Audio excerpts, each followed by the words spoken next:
The case of innovation. Innovation was a mail order company which also sold lists of its customers' names and addresses to other companies. It obtained a significant proportion of its revenue from this source. Innovation advertising did not specify that customers' details would be sold on the other companies. Instead, when customers ordered something from Innovation, they would receive an acknowledgement slip. On the back of the slip, there was a notice that the company sold addresses list to the other companies and that the customer could prevent their own details being sold on this way by writing in. Professional ethical issues. In previous chapters, we have discussed the role of the British Computer Society in connection with settings the professional standard of competences, conduct, and ethical practice for computing in the UK. The BCS Code of Practice include the statements which address the issue of privacy. Accordingly, computing professionals must take all reasonable measures to protect confidential information from inadvertent or deliberate improper access or use. Computing professionals must also ensure the competent people are assigned to be responsible for the accuracy and integrity of the data in the data file and each part of organization's database. The U.S. Association for Computing Machinery or ACM has similar codes that state the computer professionals have a general moral imperative to respect the privacy of others' moral imperative. Computing and communication technology enable the collection and exchange of personal information on a scale unprecedented in the history of civilization.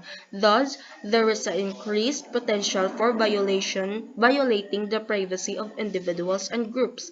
It is the responsible and professionals to maintain the privacy and integrity of data describing individuals.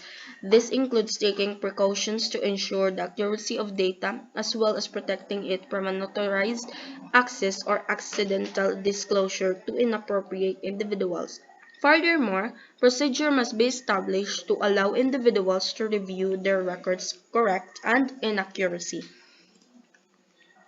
This imperative implies that only the necessary amount of personal information be collected in the system, that retention and disposal periods for that information be clearly defined and enforced, and that personal information gathered for a specific purpose not be used for other purposes without consent of the individuals. This principle applies to all electronic communication including email and prohibit procedures that capture or monitor electronic user data including messages without the permission of user or bona fide authorization related to system operation and maintenance. User data observed during the normal duties of system operation and maintenance must be treated with strict confidentiality except in cases where it is evidence for the violation of law or organizational regulation. In these cases, the nature or contents of the information must be disclosed only to proper authorities. Civil liberties versus state duties. There has been a long tug of war over the issue of privacy between the perceived duties of the state to preserve the law and order and national security and the rights of individuals. Government and law enforcement agencies have consistently argued that in order to combat criminal and terrorist activity, they need to be able to view any information, either stored or transmission. In the US, there is a long history of covert and illegal domestic surveillance by federal agencies during the 1960s and 1970s. Far-reaching efforts were made by FBI and other government intelligence agencies to keep track of civil rights activities and many other Americans, many of whom were opponents of the Vietnam War. Abuses include wiretapings, interaction of telephone and conversation, bugging, use of hidden microphones for surveillance, mail openings, bulgaries, harassments, and questionable use of personal records. The National Security Agency, formed in 1952, has coordinated, directed, and performed highly specialized activities to protect U.S. information system and produced foreign intelligence information. A highly technology organization, NSA has long been on the frontiers of communication and data processing. In 1990, it was reputed that it had a computing capability to intercept and analyze over 70% of all telephone, telex, data, and radio transmission worldwide.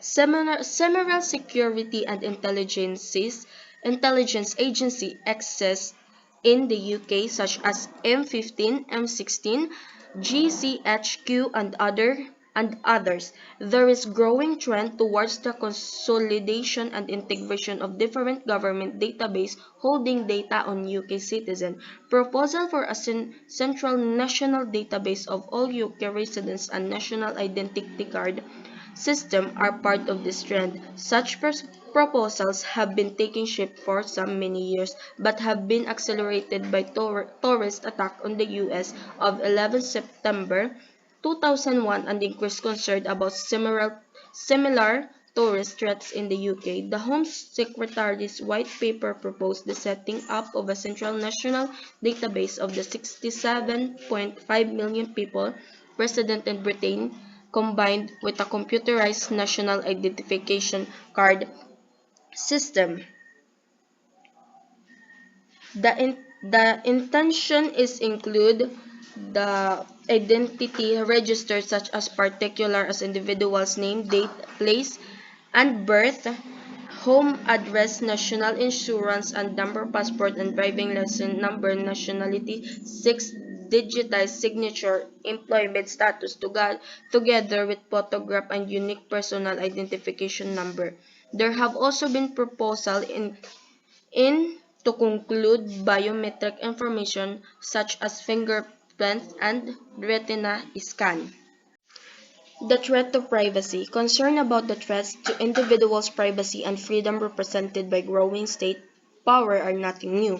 George Orwell's novel 1984, published in 1949, was an elaborate satire on modern politics and prophesied a future world in which every aspect of life is controlled by an authoritarian state government personified in the figure of Big Brother.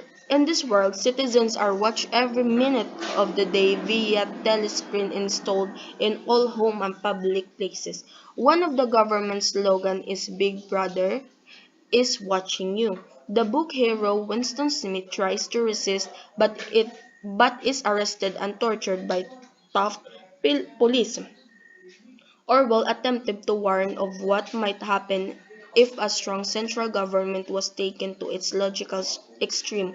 Concern about the encroachment of Big Brother state have increased in recent years. So, civil Civil liberties groups such as Privacy International and the Electronic Frontier Foundation or AFF attempt to ensure the privacy rights are protected as new communication technology emerge. With regard to identity cards, civil liberties groups have raised concern about what kind of data and how much data will be stored on such cards.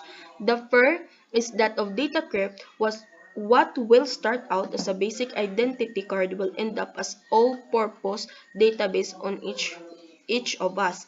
Opponents of national ID cards argue that they might be used to keep tabs on anyone considered a threat to national security, to control immigration, or to prevent legitimate entrants from working and claiming social security benefits. Civil liberties groups have been concerned about the threat to privacy posed not only by government but also by private corporations. They question the right of a company to hold personal information about individuals, the right to deny access to that information, and the right to sell it to other organizations without the consent or knowledge of those individuals. A key principle advocated by civil liberties groups with regard to the collection and use of personal data is that of information consent, which means when an individual agrees to something, they should be informed based on the accurate information and an understanding of the issue. And information is deliberately withheld or is incomplete, then consent is given under false pretenses and is invalid. In conclusion, many social commentators argue that society is finely balanced equilibrium of the rights and obligation of the individuals versus the rights and obligation of the state. So, privacy scholar Alan Winston described the factors of balance as follows: safeguarding personal and group privacy in order to protect individuals and freedom against unjustified instruction by authorities. The second is collecting relevant personal information essential for rational decision making in a social, commercial, and governmental life.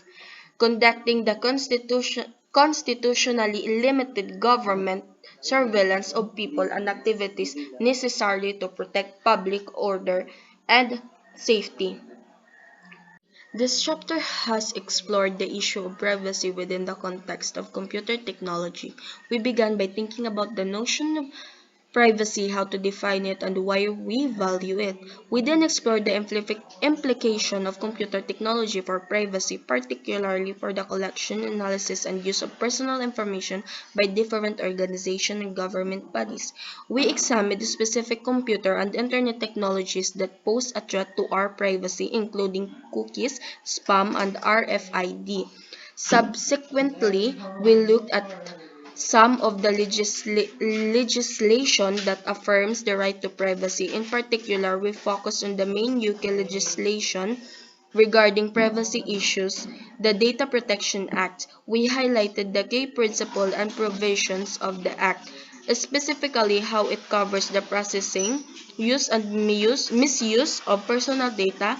We then explore some of the professional and ethical issues raised around privacy, particularly debates about how to balance our privacy rights and civil liberties with commercial interests and duties of the state.